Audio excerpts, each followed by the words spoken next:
Alright, I just got this thing and gonna ride it home with the belt snapped. Gonna start getting it ready. Hopefully I can find a belt tomorrow.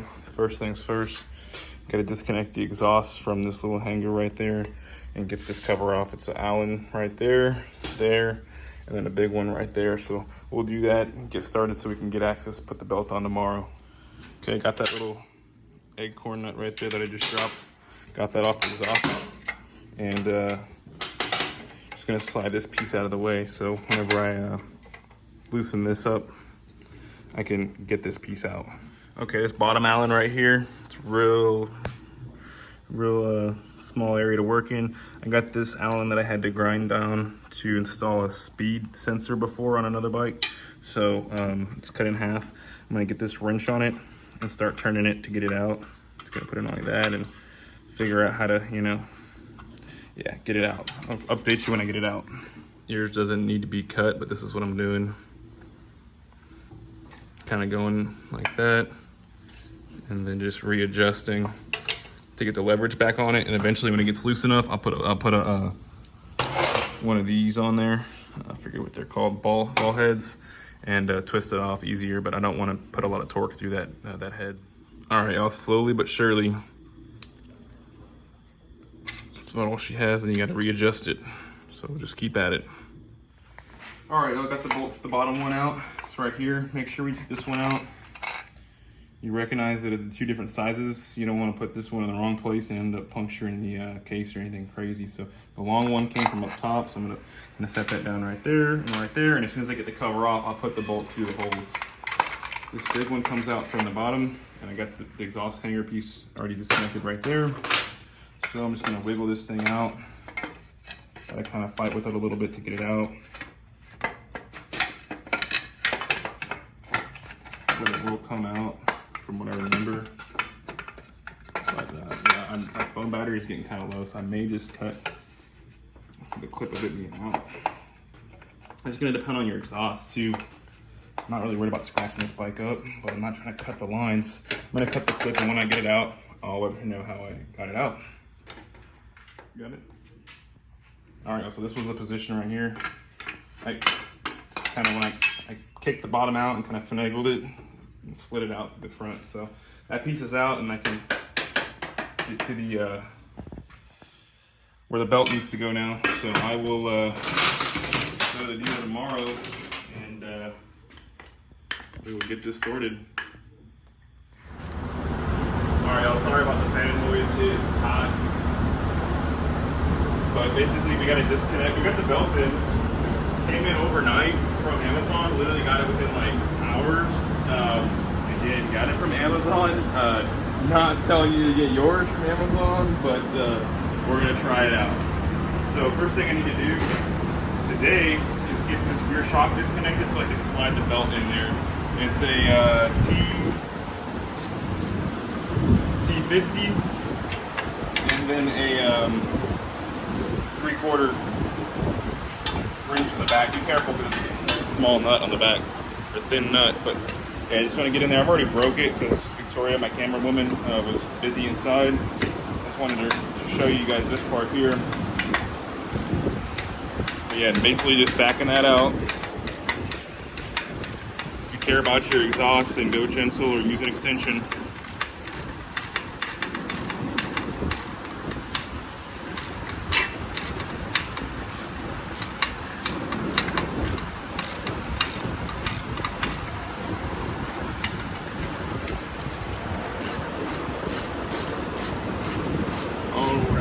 So it's disconnected. That's a little nut back there. You got to be careful because it's real thin. You can round it out easy if you're not on it good. Put that to the side. Might need to keep working this bolt out.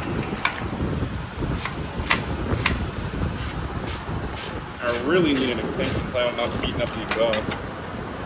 I have one.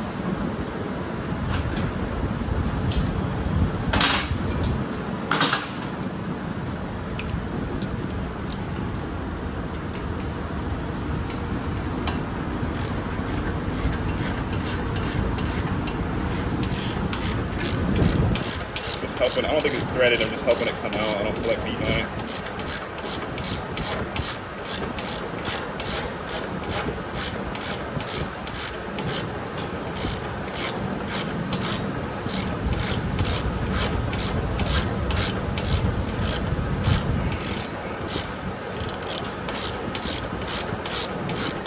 Okay. She's out. A little spacer there, take note of that.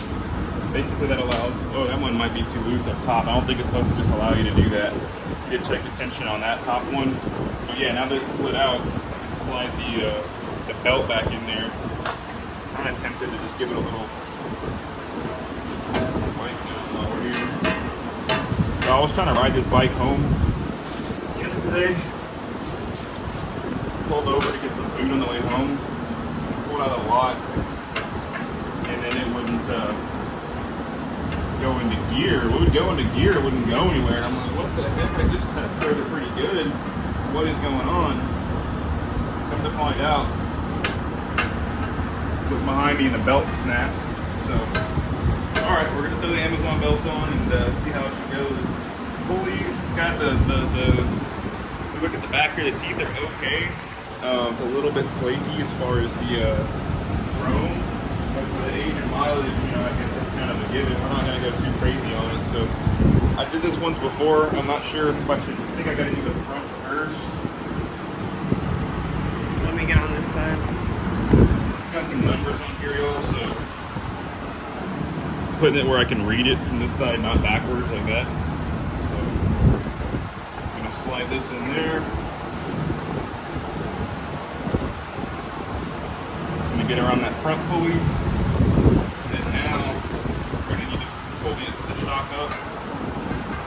Slide it back, and then it helps if you take the belt guard off, but I think I've done it before, just slide it. Slide and pass like that. Okay. So we're good there, now just need to work on the bottom. Make sure we're still on the front, get on there better.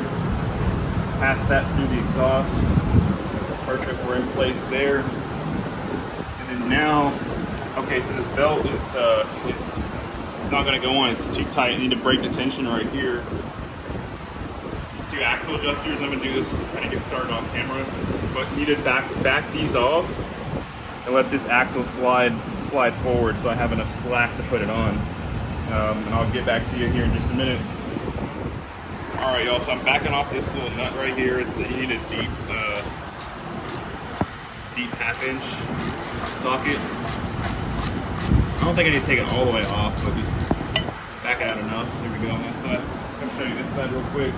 You need a deep one because if you got a shallow, you might not get past that little nub right there. So you just this one's a lot more rusted. I'm not sure if the other side broke at one point and was replaced. Or what?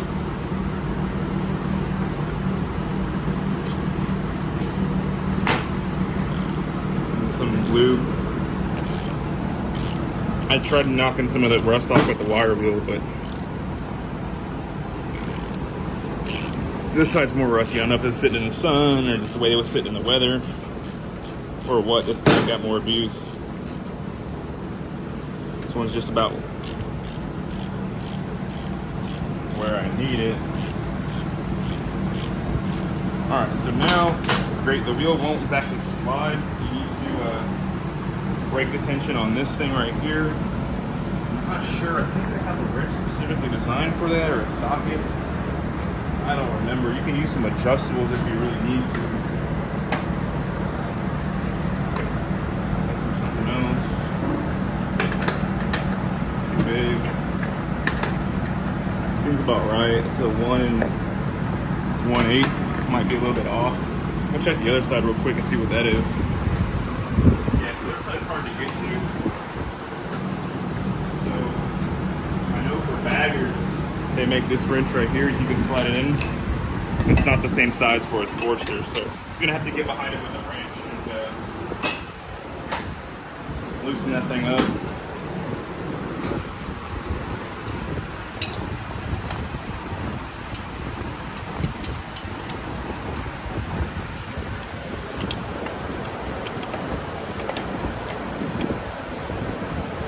So we're on it there.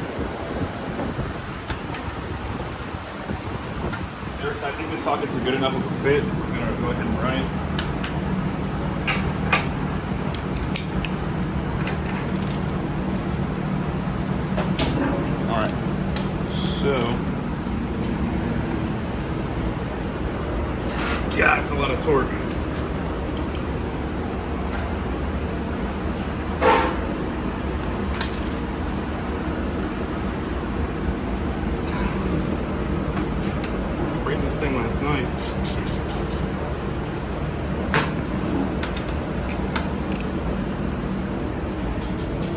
There he goes.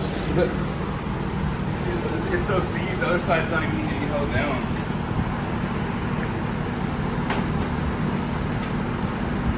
Alright, so we got it. Here's the loose enough. Let's see if we'll go with the slide. Okay, boom. I need to raise this, you need to jack the bike up a little bit. Show right here on camera. There's a piece right here. I'm not sure if this is by book or what. There's a piece right here. It's like a weird little shape. This one right here that I push up on. Very small, but it looks stout and strong enough. It's probably what it's there for. I don't have the manual, but I've done it a lot from right there. It might even be where you're supposed to do it from. I recommend you check your manual. This lift, y'all, I did an unboxing on it before. It's crap. Something in there is messed up. There we go. I got it high enough to get tension off the wheel. Now, all right, see that? See where it slid up forward right there? We're gonna have all the room we need. Where? Slid up right there. See, just slide it forward. So we backed off those adjusters right there. Now we're just gonna pull the belt over.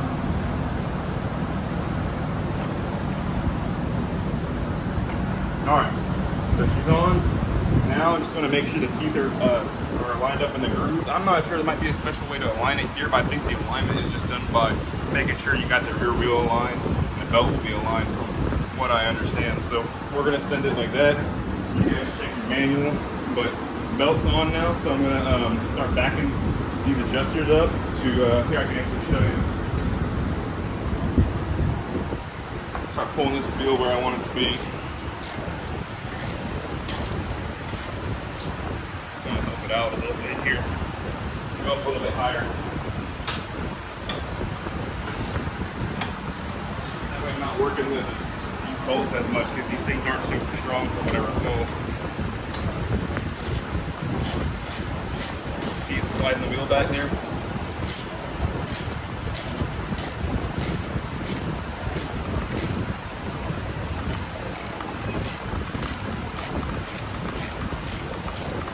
Alright, I'm gonna go to the other side a little bit.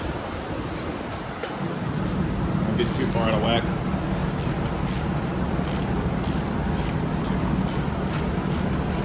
I'm gonna work forward right there, watch so you can see the wheel. Getting pulled back.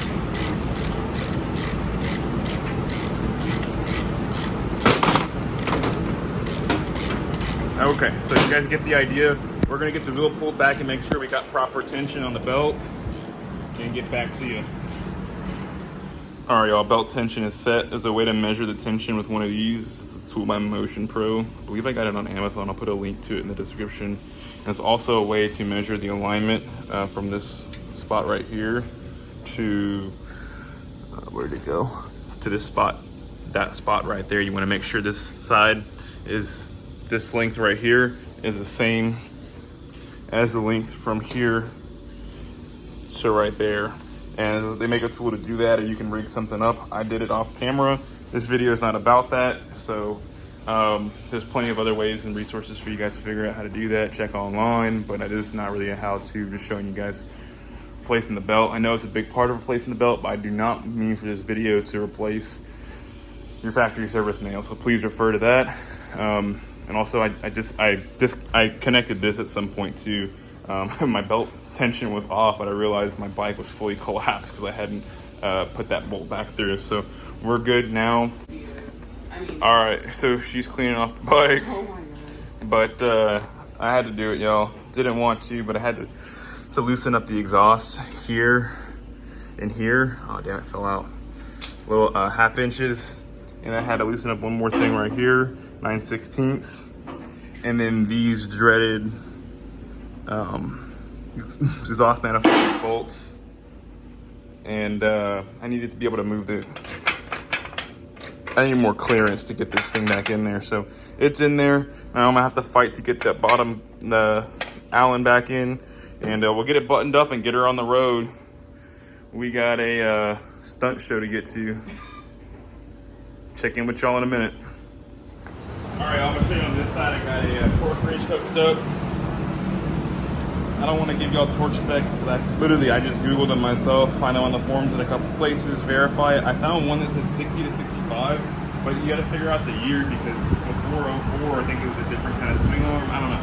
I'm going to go with that. I saw that in a few places for this year, 60 to 65 foot-pounds. So I already kind of torched it. Let me see. All right, heard that quick. That's all the torch needs. And we are good to go. We're going to get her off the lift and teach Vic how to ride. All right, y'all, the belt tension felt a little loose, so I went back and checked the manual. Actually supposed to do it with a rider on the motorcycle. So I went ahead and did it per the manual here. And again, you measure it in the midpoint right there, number 3, and you make sure you have 10 pounds of force on it. Motion Pro tool here, you push it up. When you hit that line right there, it's 10 pounds of force, pushing up on the belt.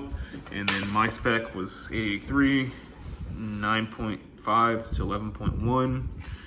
Went ahead and used a crescent wrench, which is 10 millimeters right between that spec, and made sure that belt deflection was between that amount with the 10 pounds of force. So you gotta have like 3 hands or something to do it.